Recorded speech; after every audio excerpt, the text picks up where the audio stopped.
Sa iban pang balita, mga creek kag drainage sa Bacolod City ginpaidalom sa clearing. Mga nadiskubrihan nga illegal structures pagkakakson sang LGU. Si Eileen Pedreso nakatutok live sa Barangay 6, Bacolod City. Eileen?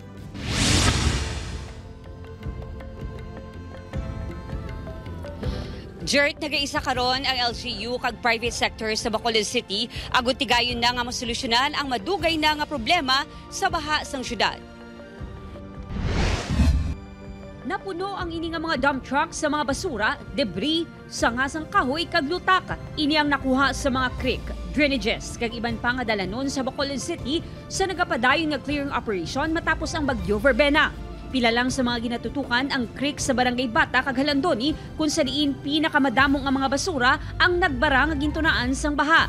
May pila man ka mga illegal structures nga nakita, lakip na diri ang ginapaubra nga pader sa Barangay 20. And may order gid to remove the structure kay may construction, no, si Obo gin-inspect niya and then nakita dito nga from the complaint, so hindi mo na pwede nga ibutangan structure sa to nga, and it caused gid sang isang part of the pag may nag-obstruct sa creek, masaka gid ang tubig. Sa Mambulok Creek, masobra 20 ka mga illegal structures, kalabanan mga pamalay ang natala na nga i-demolish sang LGU. May mga construction gid sa creeks nga like ginaobra nila fencing, ginaobra nila riprap, tagaan ta notification to cease sang ina nga mga construction.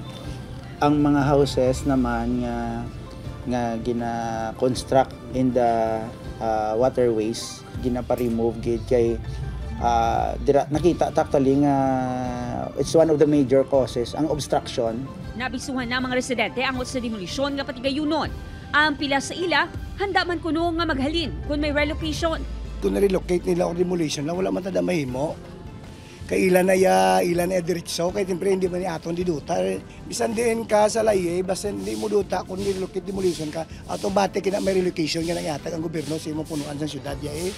Do hindi pa yun kami magpasugot kay siyempre ang pangabuyan namon ari di. Kung gusto nila nga kwaon kami di, gaan kami nila relocation tapos financial assistance. Sunod sa LGU, may relocation para sa mga maapektuhan sa demolition, apang pagapilion kung sino ang mga kwalipikado. Sa karon nagapangayo sang kooperasyon ang LGU sa publiko kag nagahinyo nga kung pwede untaton na ang paghaboy sa mga basura sa creek kag sa mga suba. Jert? Madamo gid nga salamat, Eileen Pedreso.